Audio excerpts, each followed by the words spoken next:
Como sabéis, hoy habíamos planeado hacer una sesión de metacatación respecto a una película que supongo que habréis visto todos. Y los que no la habéis visto, pues os la recomiendo que la veáis. Tiene muchos elementos psicopatológicos y además es una película muy bella desde el punto de vista estético. Le encargué hace ya un tiempo a Sara que la preparara para hoy y yo solamente os quería decir una cosa del Lago de los Cisnes que es a propósito de esa obra de Tchaikovsky. La película es una bailarina, la vida de una bailarina que tiene que interpretar el ballet de Tchaikovsky, que se llama El Lago de los Cisnes, que está relacionado con un mito muy común y que aparece en toda la literatura infantil y en toda la literatura universal, que es la redención a través del amor, ¿no? Como pasa en La Cenicienta, como pasa con Blancanieves, como pasa con La Bella y la Bestia, como pasa con todos estos mitos donde el príncipe redime a la princesa a través del amor, o al revés, o es la princesa la que desencanta al príncipe, que a su vez, a través de una maldición, ha sido transformado en un monstruo o en un Entonces, el ballet de Tchaikovsky va sobre esto, de una princesa que se convierte en un cisne negro y que ella tiene que redimirse a través del amor. Dicho de otra manera, a través de su animus o a través de su parte paterna, ¿no? Un poco es este el que aparece en el ballet de Tchaikovsky y en la película también. Bueno, después de esta introducción voy a comentaros un poco, aunque realmente tiene bastante con lo que ya se ha comentado, ¿no? Empezaré por una parte con lo que sería la sinopsis de la película, un poco el resumen para ponernos en el tema, ¿no?, que trata hoy, y ya poco a poco iremos matizando un poco. Con respecto a esta película, Cisne Negro narra la historia de Nina, representada por Natalie Portman, una bailarina de una compañía de ballet de Nueva York, cuya vida está completamente absorbida por la danza. Cuando el director artístico Thomas Leroy, que resulta ser Vincent Cassel, decide sustituir a la primera bailarina, que era Winona Ryder, para la obra El Lago de los Cisnes, Nina pasa a ser la primera elección del director. Pero Nina tiene una competencia, que es una nueva bailarina que ha llegado, que es Lily, representada por Mila Kunis, que también ha impresionado a Leroy. Entonces, mientras la rivalidad entre las dos bailarinas va transformándose en algo más que una encrespada relación, Nina empieza a contactar con su lado más oscuro.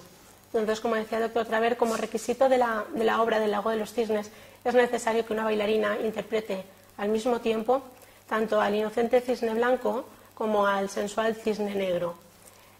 Nina es adecuada para el primer papel por ciertas características personales, mientras que Lily encarnaría mejor al segundo personaje, al cisne negro.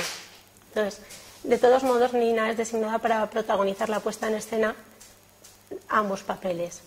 La película aborda todas las acciones que Nina realizará para convertirse en cisne negro.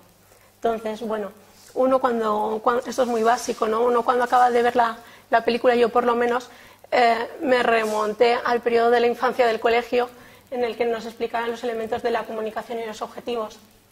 Y había ciertas cosas que estaban claras, ¿no? El emisor, el director de la obra, Darren Aronofsky, los receptores, que realmente es un público muy diverso. Nosotros podríamos quedar englobados dentro del colectivo, ¿no?, de la salud mental, pero luego tenemos un público lego en esta materia. Y luego el contenido sería cisne negro, pero ¿cuál es el mensaje, ¿no?, nos quiere transmitir la obra. Entonces, justo cuando acaba la película, yo me planteo una serie de cuestiones personales a título propio, ¿no? Por un lado, ¿cuál sería el objetivo de la comunicación? ¿Qué nos quiere transmitir realmente el autor? Si coincide la interpretación que yo hago con el mensaje que quería transmitir el autor. Otra pregunta sería, ¿acaso soy yo el público diana de la obra en el sentido de la salud mental y mi participación en ella como persona de la información, ¿no? Y luego, ¿por qué este tema? Y cuando digo este tema, ¿a qué tema en concreto me estoy refiriendo? Porque en la película, digamos, hay varias cuestiones. Una de ellas sería, por ejemplo, el mundo de la danza. ¿Por qué el director se centra en este arte? O, por ejemplo, la elección de Natalie Portman, ¿es un hecho casual o hay algún porqué? Vamos, bastantes preguntas. Justo después de la presentación de la película, del estreno en enero del año pasado, no sé exactamente por qué, pero bueno, empecé a preguntar a conocidos que no formaban parte del colectivo de la salud mental con respecto a qué interpretación hacían de esta película, ¿no? Entonces, pues más allá del presupuesto de los 12 millones de euros de los efectos especiales, era evidente que aparte del mundo del ballet podíamos pensar en el tema de la enfermedad mental, en este thriller psicológico, ¿no? Y con respecto a la enfermedad mental, cómo el público general se lo plantea a través de la película. La mayoría de gente me dijo básicamente es que la chica se vuelve loca.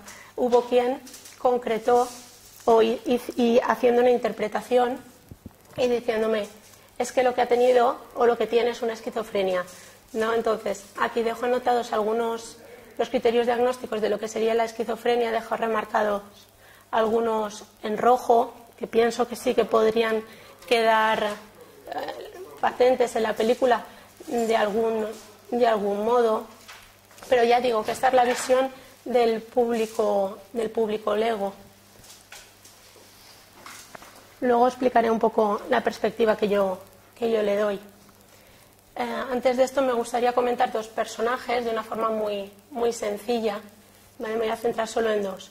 Uno sería evidentemente Nina, y algunos de los adjetivos muy básicos que la describirían de forma resumida sería eso: una jovencita reprimida, contenida, lanzada a un mundo de tentaciones y peligros, y a su vez extenuada por el desgastante rigor físico y mental que supone el ballet.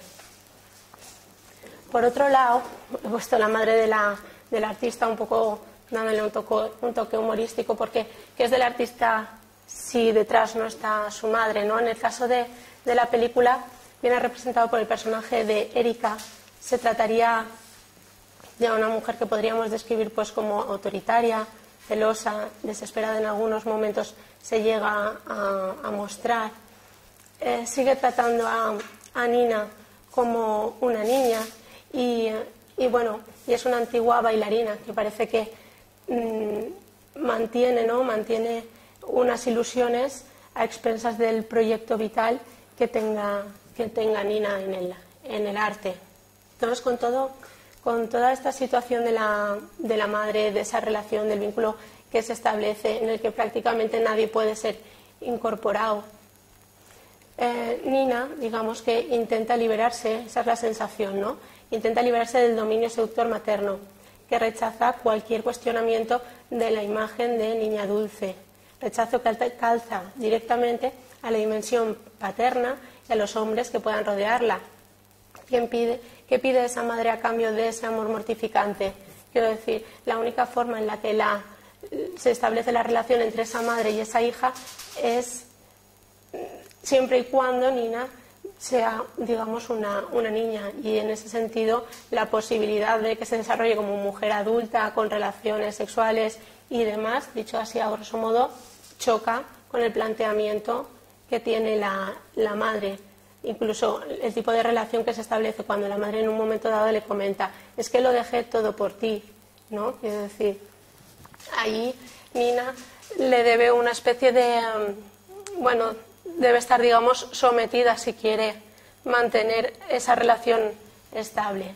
Entonces, con todo esto, Nina elaborará una respuesta que no admite el reflejo. creará un modo de satisfacción parcial, asexual y sufriente.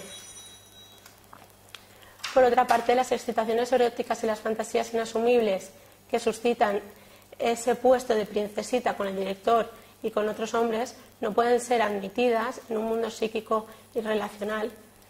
Choca contra un muro de rigidez y frigidez que le imposibilita representar el papel sensual, impulsivo, impetuoso y pasional del cisne negro.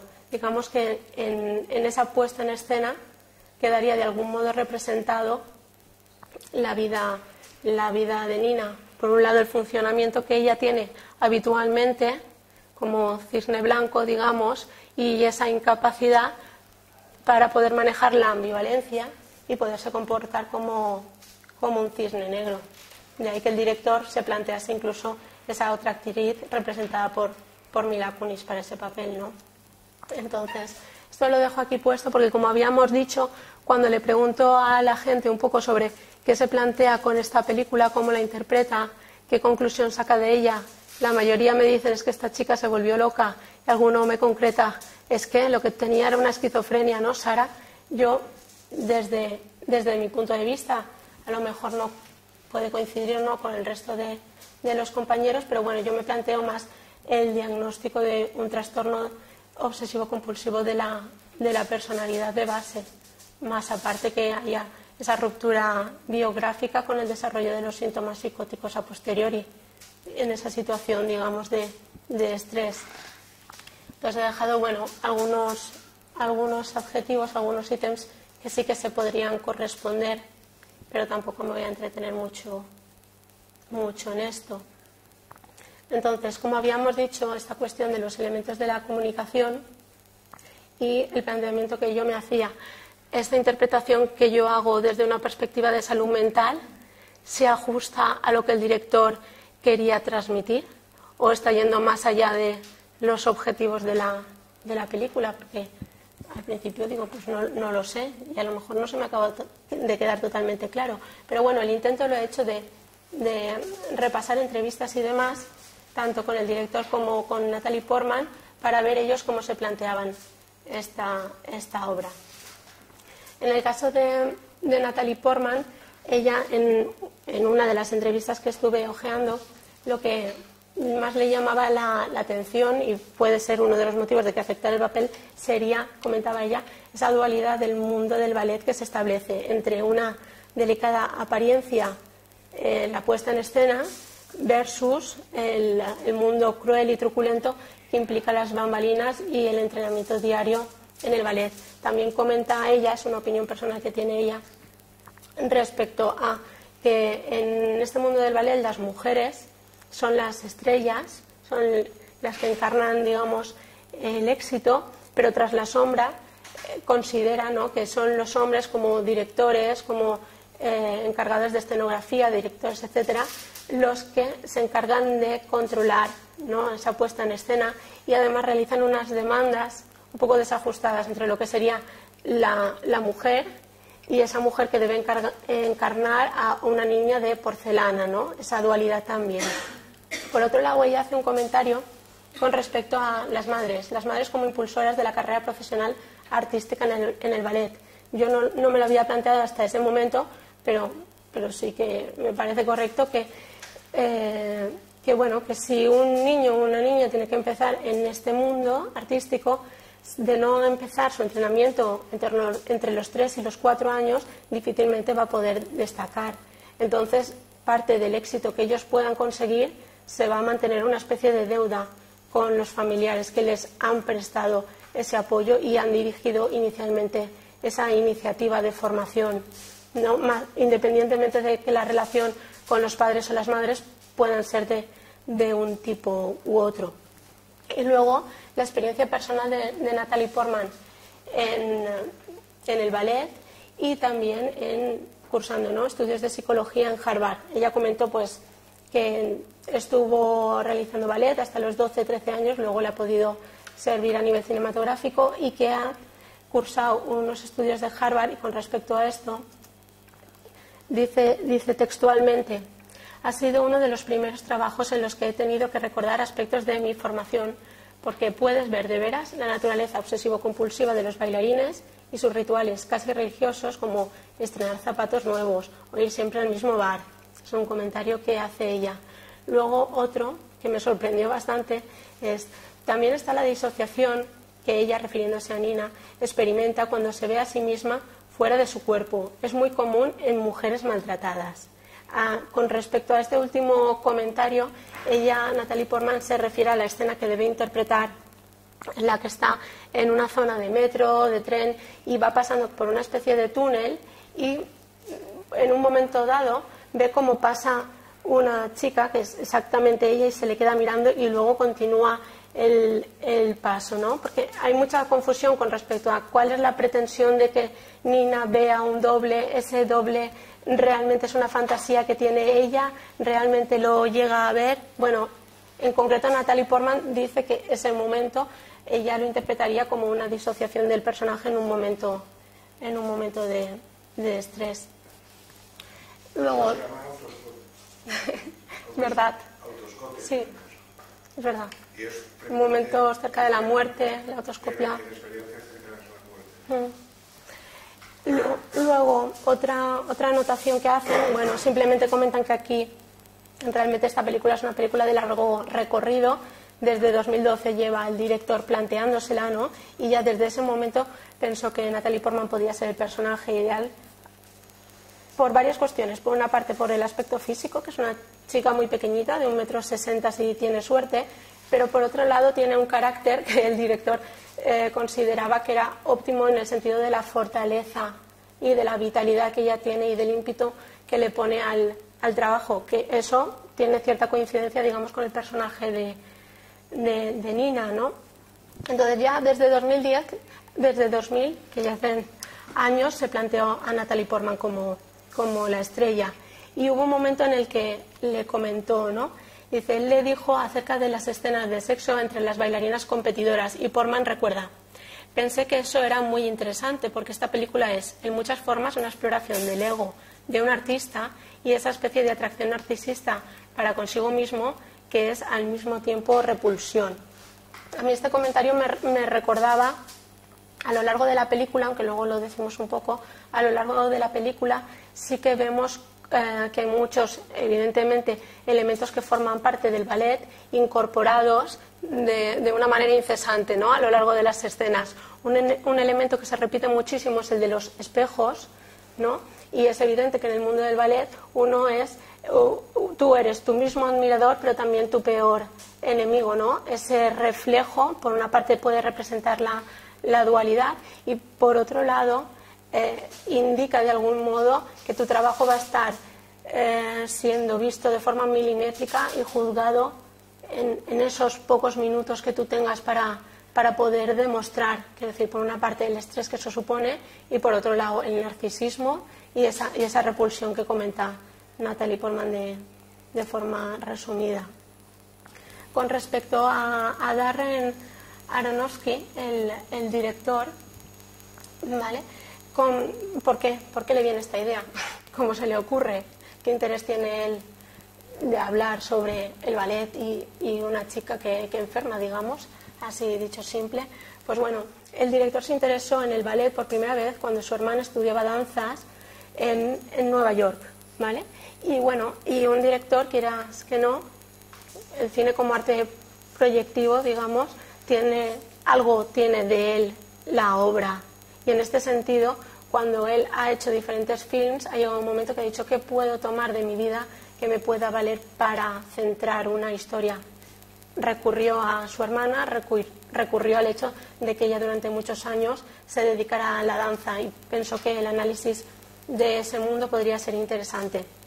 Entonces, al investigar para la producción de Cisne Negro, se encontró, esto es un detalle simplemente, ¿no?, con que el ballet es un mundo muy, muy aislado, en el que los bailarines no se impresionaban con películas. Quiere decir que ellos funcionan muy inmersos en su mundo, y el hecho de plasmar esto en la gran pantalla pues no les suponía realmente un aliciente grande.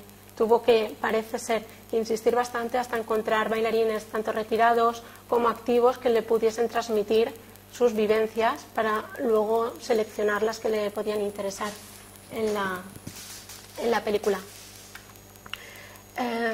Otra anotación. Este director consideró que esta película, Cisne Negro, es una pieza compañera de su otro film, de Wexler.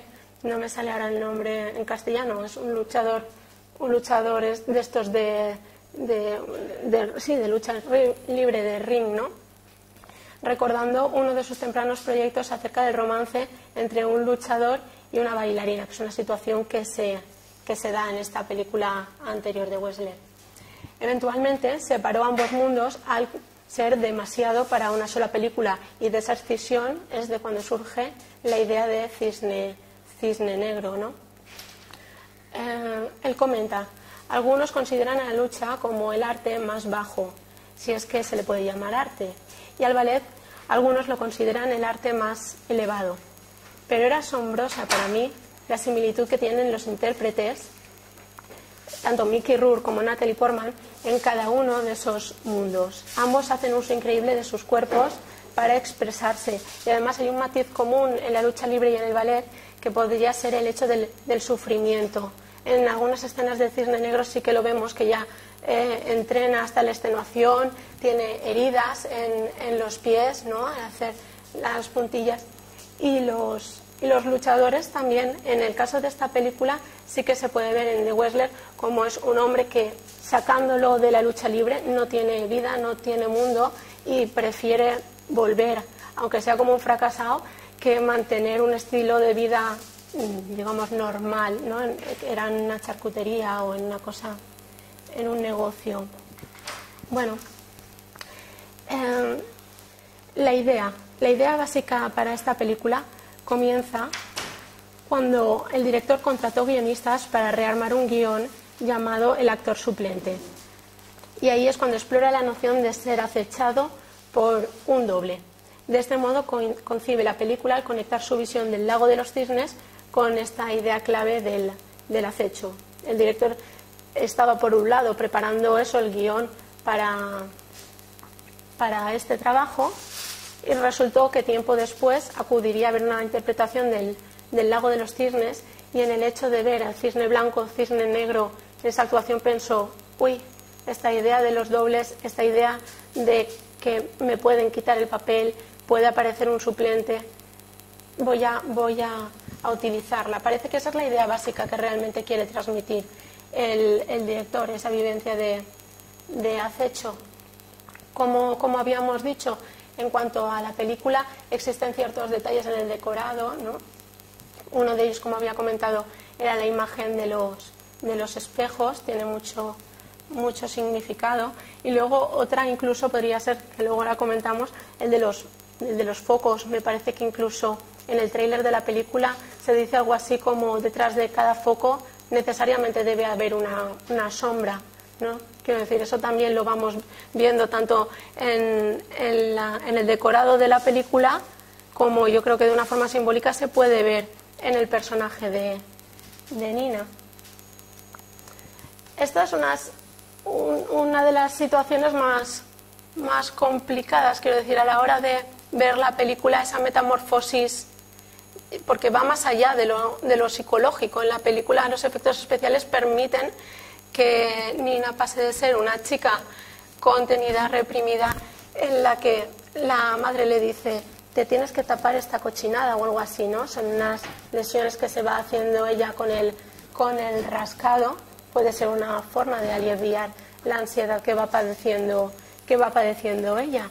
Pero luego nos vamos sorprendiendo con el hecho de que de esas zonas de rascado acaban apareciendo una especie de plumaje, y de un modo literal se acaba transformando en un cisne negro.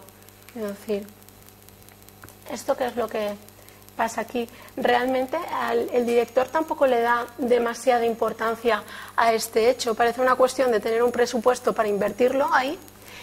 Y sí, es que nosotros le estamos dando una trascendencia y queremos darle un significado, y la interpretación está bien, a mí me gusta, pero analizando entrevistas y textos del director, él comenta que lo que es el significado final de la obra, ha habido momentos en los que la conclusión la ha obtenido justo cuando ha visto al público. Cuando el público ha podido ver su película y ellos le han dado el feedback y han dicho, uy, Darren, pues yo aquí he valorado tal, o yo allá he valorado cual. Ha sido cuando él ha dicho, pues ese punto de vista no lo había visto y realmente está bastante bien. O incluso a lo largo en los rodajes sucesivos, la interacción entre el director y los actores es tal que pueden plantearse ciertas escenas y modificarlas en función de cómo el actor, que es el que debe interpretar, valora la circunstancia. Entonces da la sensación de que dentro de entre 2000 y 2010 hay un intervalo de tiempo en el que van apareciendo diferentes ideas y una de ellas es y una metamorfosis, vamos, literal. Eso podría ser y se plantea, pero bueno, nosotros la cuestión es poderle dar un significado más allá de esos efectos especiales. Esto lo dejo aquí anotado para las personas que sean bastante apasionadas del cine. He encontrado algunas de las referencias cinematográficas. Para quien le guste, pues puede ver, ¿no?, las películas que están aquí anotadas y los autores correspondientes. Ha habido una cuestión que la digo básicamente por el detalle, porque me ha resultado muy curioso, y es que esta última, Perfect Blue, de este autor japonés, el director de Cisne Negro compró los derechos de autor de la película para poder utilizar todo aquello que le interesase en las películas que a él le gustase. Y, por ejemplo, hay una de ellas que se llama Pi, que por lo visto ha utilizado ciertas escenas, o al menos las ideas básicas de esta película. Vale. Luego también hay una obra de Dostoyevsky en la que el director también comenta que se ha basado, aprovechando el tema de los dobles, del acecho, y cómo uno se puede despertar un día y se sorprende viendo que hay un sustituto que está ocupando, digamos, tu vida, que en el fondo es parecida a la vivencia que tiene Nina en un momento dado. Así, de forma muy simplificada y dejando anotada esa frase, ¿no?, de que cada foco tiene su sombra, en la película aparecen una serie de dualidades. Estas son algunas, seguramente si pensamos pueden aparecer otras cuantas que yo no me haya podido percatar. Una de ellas, por ejemplo, es el mismo mundo del ballet. Quiero decir, por un lado lo que decíamos, tenemos ese aspecto, por una parte va el físico, pero por otra parte va lo psicológico. El físico representa lo delicado, esa niña de porcelana, mientras que lo psicológico implica cierta fortaleza, cierto rigor. Eso iría más bien con el tema del hecho de ser bailarina, ¿no? Y en el ballet, esa actuación de la bailarina, por un lado el público ve eso, lo delicado, pero por otro lado hay una rivalidad. Es una actividad que realmente, pasados unos años, tú te tienes que, digamos, jubilar. Entonces el tiempo apremia, y si tú no tuviste una oportunidad en su momento, seguramente no la vuelves a tener, ¿no? Luego, con respecto a la obra El lago de los cisnes, esos dos papeles encarnados en una misma persona, el cisne blanco, el cisne negro, con sus significados correspondientes. Por otro lado tenemos a Nina, que oscila entre dos estados. Inicialmente se manifiesta como una niña inocente, cándida, bastante remilgada, pero progresivamente lo que aparece sobre todo es una agresividad contenida. Otro personaje sería Lily, en el que por un lado podemos tener una amiga, pero por otro lado podemos tener el rival más feroz. Y luego la figura de la madre, que aquí lo dejo anotado como familia, ya que por un lado es una fuente de apoyo, pero ese apoyo puede transformarse en una demanda incesante. Entonces, a modo de síntesis, esto serían unas cuantas conclusiones que había sacado, ¿vale? Y que de todas formas también vienen recogidas en un texto de Manuel Sides Galán, que el doctor Jorge Cabo me ayudó, ¿no? Entonces lo comento como agradecimiento, ¿no? A modo de síntesis, comentar por un lado eso, que podemos entender a Nina como una persona con un yo débil y capaz de integrar las ambivalencias del sistema, pero también las propias de ella, ¿no? Incapaz de afrontar su propia dualidad. Entonces, el hecho de enfrentarse a interpretar un papel ficticio le supone de algún modo vivirlo en su propia persona, y lo que es una transformación simbólica, en su caso, se vuelve literal, al menos así lo vive ella, ¿no? Entonces la metamorfosis es tanto interna como externa. Su yo se fragmenta creando identificatoriamente dobles de sí ambivalentes. Entonces, por un lado, llenas de atracción amorosa y agresividad, odio, envidia, que le llaman zorra, que le quieren quitar el puesto, al mismo tiempo que se atreve a sustraer pequeños objetos de la anterior reina de la compañía. Por eso algunas personas se planteaban que esta chica lo que estuviese sufriendo es un prodromo, un trema psicótico en esos comentarios, zorra, que me quitan el puesto, unas ideas delirantes de perjuicio, ¿vale? Pero claro, quizá no van a la raíz de la cuestión, que es esa personalidad que ella tiene rígida y cómo el entorno ha ido modelando todo esto, porque a mí realmente como personaje el que más me interesa o el que más me llamó la atención es la madre, porque puede ser un personaje accesorio y sin embargo lo han querido tener en cuenta, y sin esa madre no se explica esa niña, esa Nina. Entonces el hecho de que el director opte por no olvidar a ese personaje, le doy yo un valor especial, porque quiero decir, Nina debe existir para que exista la película, pero la madre, ¿quién le dice a Darren que no meta a esa madre en escena? ¿No? Entonces, bueno, como decíamos, agrietada su identificación aparecerá una sombra pulsional sadomasoquista que vive como ajena de un modo alucinatorio, y en ese sentido podemos ver pues los cuadros disociativos que a lo mejor interpreta Natalie Portman de ese papel, y que esa agresividad, ese odio lo viva pues como alejado, ¿no? Alejado de ella misma, no es capaz de integrarlo. ¿Cómo poner fin a una situación así? Entonces decimos eso, que será una situación de aparente ruptura biográfica, sin embargo no se quebrantan ciertos principios. Ahí lo que quería decir un poco es el hecho, digamos, de que ella puede estar mal, ella puede, pero lo que es la perseverancia y el reto de conseguir que la obra culmine con éxito, eso sigue ahí. Quiero decir, a mí eso, por ejemplo, me llama la atención, que hasta que no culmina la obra, ella no queda, digamos, satisfecha. Entonces, bueno, al representar los dos cisnes en el teatro, se convierte por un momento en la perfecta reina cisne, en la amante preferida, en la princesita cisne negro del director, pero ya todo el peso de la realidad psíquica de Nina se ha derrumbado. Es insostenible. Y se descubre otro final inverso, simétrico y siniestro. En el último acto de sacrificio, Nina, la niña dulce, abnegada y exclusiva de la madre, ¿vale?, asesina pulsionalmente en sí misma a la rival deseante cisne negro. Es decir, podría haber matado a Nina Kunis, pero en ese momento de la interpretación lo que hace es que se clava un trozo de espejo, que bueno, es un fragmento, ¿no?, de ese mundo especular que ha quedado totalmente destrozado. Y he sido breve, pero bueno, gracias por vuestra presencia. A ver qué opináis.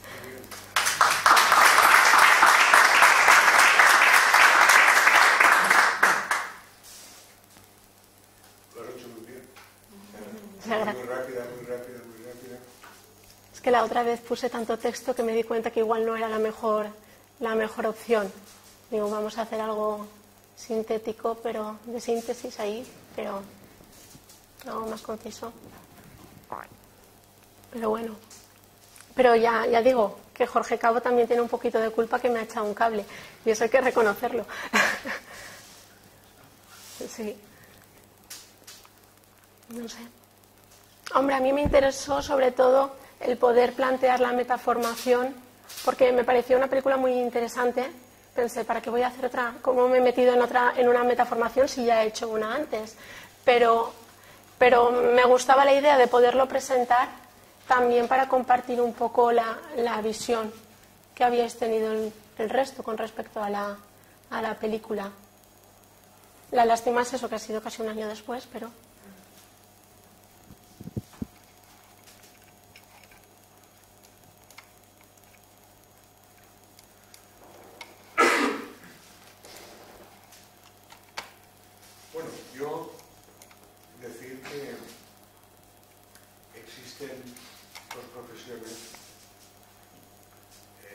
de un alto riesgo para trastornos alimentarios y trastornos de este tipo, que son la danza y la gimnasia rítmica, ¿no? La gimnasia rítmica todavía es peor, porque las niñas que se dedican a eso han de ser prepúberes, ¿no? En el momento que les viene la regla, se acabó la carrera. Está escrito en la literatura que los verdaderos laboratorios de trastornos alimentarios son estas dos profesiones, por el esfuerzo, rigidez, entrenamiento continuo, obsesividad que demandan, ¿no? Esta chica es una bulímica. Esta chica se pasa la película vomitando, ¿no? Se pasa la película vomitando. Y además estas autolesiones que se provocan, ¿no? Eso es típico de... Se ve mucho, vamos, en la clínica se suele ver esta combinación de bulimia y de autolesiones, o de tricotilomanía, o como lo queremos llamar a eso, ¿no? Cuando no es rascado es el pelo, cuando no las cejas, y cuando no... En fin, este tipo de tics, o como se llamen. Pero más allá de... Y además no comen toda la película, ¿no? O sea, en toda la película no se la ve comer, ¿no? Ahí no comen nadie, ¿no? En esa película. Es todo ejercicio. No, yo lo tengo anotado. La escena de la cafetería, que está la pones con la hamburguesa y está con un plato más ligero, estoy pensando si comes.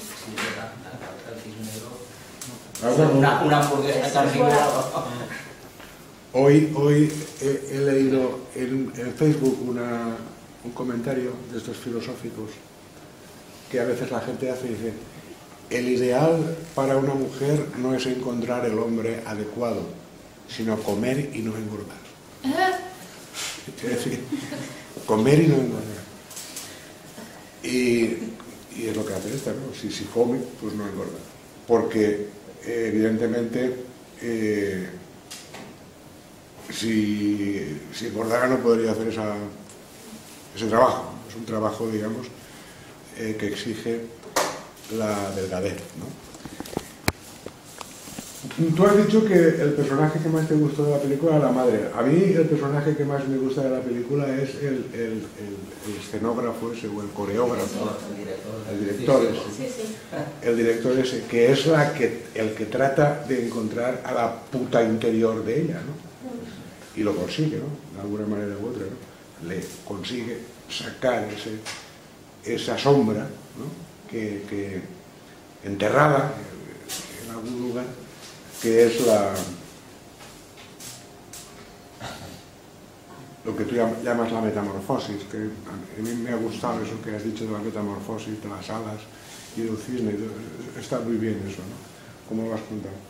Yo no me había fijado en ese detalle de la metamorfosis, pero sí hay una metamorfosis sexual en ella, ¿no?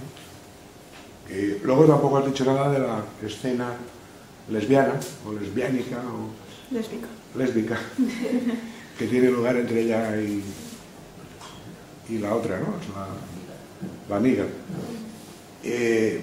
Parece ser que se drogan o algo así. Sí. Se drogan y se van a su casa, y luego uno no sabe muy bien si eso ha sido real o imaginario, ¿no?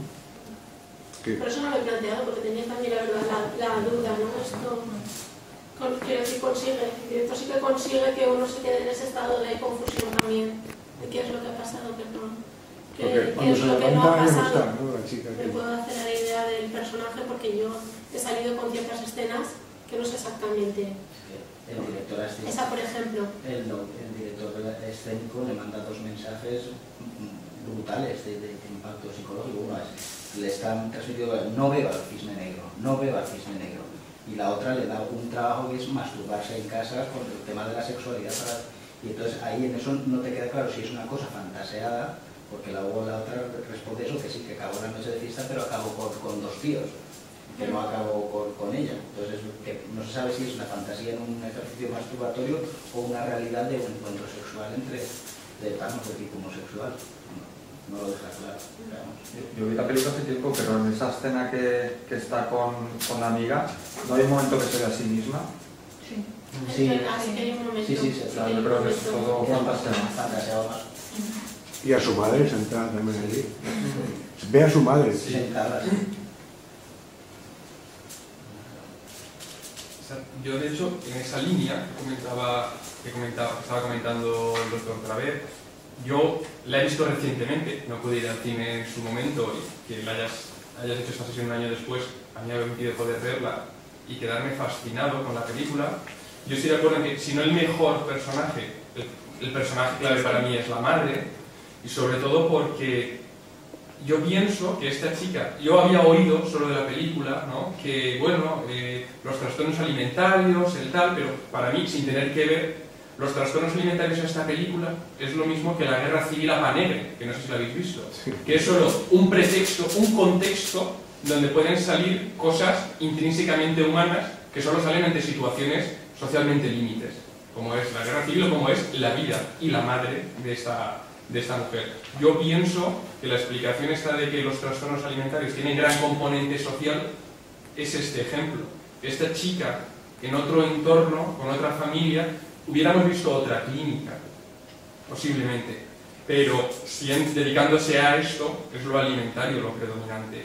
A mí me pasó esta semana que estaba delante de una paciente que llevo mucho tiempo y que está diagnosticada primero de un trastorno alimentario tipo restrictivo, cuando era muy jovencita, después de una clínica obsesiva compulsiva, después comenzó a hacerse autolesiones y demás. El caso es que la chica va creciendo y tiene unos rasgos límites muy importantes, y que siempre me había llamado la atención su absoluta incapacidad para el goce, para la necesidad de perfección, de control, de perfeccionismo y de rigidez y una agresividad contenida. Y teniéndola delante el otro día pensé, es el personaje del Cisne Negro, porque tiene una relación con su madre tremenda, ¿no? Y en ese contexto, ¿no?, es cuando uno se da cuenta de la plasticidad de los síntomas, ¿no?, de cómo según el corte que cogemos vemos unas cosas u otras, pero para mí la clave de la película es que la protagonista, solo a través de o las drogas o la locura, en la manera más amplia de la palabra, es capaz de gozar, transgredir y demás, ¿no? Bien con el ejemplo de esa escena que estabais comentando, que es a través de las drogas cuando puede, o a través de todo lo que ocurre después, ¿no? Que su yo es tan rígido, o ella se vuelve tan rígida para que no se rompa, ¿no?, su yo en pedazos. Pero yo, sin embargo, no veo a esa madre tan horrible. Es una madre cariñosa realmente. Y además, es verdad que es muy sobreprotectora. No tiene nada que ver con la madre de la pianista, por ejemplo. La madre de la pianista es mucho más horrorosa y mucho más normal. Aquí incluso le sugiere el que no se presente a le sugiere, no, le cierra la puerta. Sí. Es tan malvada que le manda el doble mensaje continuamente. Mucho cariño y mucho amor. Te acompaño al estreno para aparentar cuánto te quiero cuando acabo de tenerte encerrada para joderte la vida. Es tremenda la madre. Es una madre muy culpabilizadora. Es sobreprotectora sobre todo. O sea, la culpabiliza de que yo tuve que dejar la danza porque me quedé embarazada, porque no puede seguir. Por tenerte a ti. Quiere vivir los éxitos que ella no tuvo a través de su hija, y le entra una presión. Y la envidia, cuando su hija de verdad tiene el éxito, entonces la castra y la encierra y no se lo permite, porque ella no los tuvo por tenerla a ella. A mí me parece tremenda esa. De todos modos, la frase yo no pude triunfar por tu culpa. Es que no se lo dice así. Bueno, yo lo tengo aquí apuntado exactamente como se lo dice. Por tenerte a ti. Yo no puedo por tenerte bueno, a ti. y vamos a dejarlo así, como tú lo has dicho, ¿no? Que no pude triunfar por tenerte a ti, o te lo digo, en fin, no sé cómo es. Pero el mensaje tiene mucha carga, porque fijaros que es imposible de refutar, ¿no? Es imposible de demostrar y es imposible de refutar. Que es una de las características... Sobre todo porque el padre tampoco aparece. No, el padre no existe. Por eso. El padre no está. No se le puede Existe, preguntar pero a el que nadie le manda cómo mucho, fue el que esa sí que manda situación. mensajes muy rígidos es el director escénico. ese sí que le manda también mensajes exigentes de que no, y ambivalentes, y además eso que también se apuesta o no se apuesta. Lo hice todo por ti, ¿no? Lo hice todo por ti. Es decir, ese mensaje es un mensaje de doble vínculo, típico, ¿no? Es decir, lo hiciste todo por mí, ¿qué quiere decir, no? Que debo de estar agradecida, que debo de suicidarme, que he de triunfar, que me la puedo pegar. ¿Qué pasa con eso, no? Entonces, es una madre imposible de satisfacer, porque su propio deseo, como ya ha dicho alguien por ahí, está preñado de envidia y está preñado de exigencia. Es decir, por una parte quiere que triunfe y por otra parte quiere que fracase. Entonces eso es un doble vínculo continuo, ¿no? Para toda la vida. Y en ese sentido es una madre, lo que llamábamos antes los psiquiatras de antes, una madre perversa, ¿no? La típica madre perversa, que este tipo de madres ya no existen, por cierto, porque ahora las madres, como ya no están, pues ya no son ni perversas, o sea, ya no existen las madres de ahora. O sea, una madre dedicada en cuerpo y alma a su madre, con lo que sea alguna. Y el padre, por supuesto, no está porque se tiró, bueno, ¿quién va a vivir con esa mujer? Y no aparece el padre en toda la película. Es decir, ya le falta alguien que haga el corte simbólico que se realiza entre la madre y el niño. Yo tengo aquí subrayada una cosa que le dice el coreógrafo. El coreógrafo le dice una frase que para mí es brutal, ¿no? Dice, la verdadera perfección no es solo control, sino saber descontrolarse. Me parece genial, ¿no? Señalándola a la otra, o mirando, o contemplando la espontaneidad de la vida. Claro, que eso es lo mismo que decía Heráclito, ¿no? Hay que ser moderados hasta en la moderación. Y esta frase de Heráclito, de ser moderados dentro de la moderación, es una paradoja. Porque ¿cómo se puede ser moderado en la moderación? No hay más remedio que sacar los pies del tiesto, de vez en cuando, ¿no? Una vez al día es una porquería. Una vez a la semana, cosa sana. Y una vez al mes, no res. Es decir, que la transgresión está para transgredir, como su nombre indica. Y esta chica lo que necesitaba era que alguien la condujera por la senda de la transgresión, que es lo que ella hace espontáneamente, es lo que lo hace mal, ¿no? Lo hace a destiempo y de una manera totalmente autodestructiva. Yo en eso discrepo. Apúntalo, que se sepa todo lo que dice. Yo pienso que le damos demasiada importancia al yo, en el sentido de que todo en realidad es una dualidad y que las circunstancias acabarían destruyendo al más estructurado o fuerte de los yos que nos podamos imaginar. Y en ese sentido, las guerras, por ejemplo, o determinadas profesiones o hobbies, pues hacen que un yo, podríamos decir, normal, sea incapaz de integrar cualquier dualidad. Y a mí esta película pues me gustó mucho en el sentido de que me sorprendió. Yo no me esperaba que fuera a morir. También tuve la suerte de verla hace poco, por casualidad de la vida. Y muestra pues eso, como una persona, yo creo que en esta película el perverso es el coreógrafo. Por eso discrepo.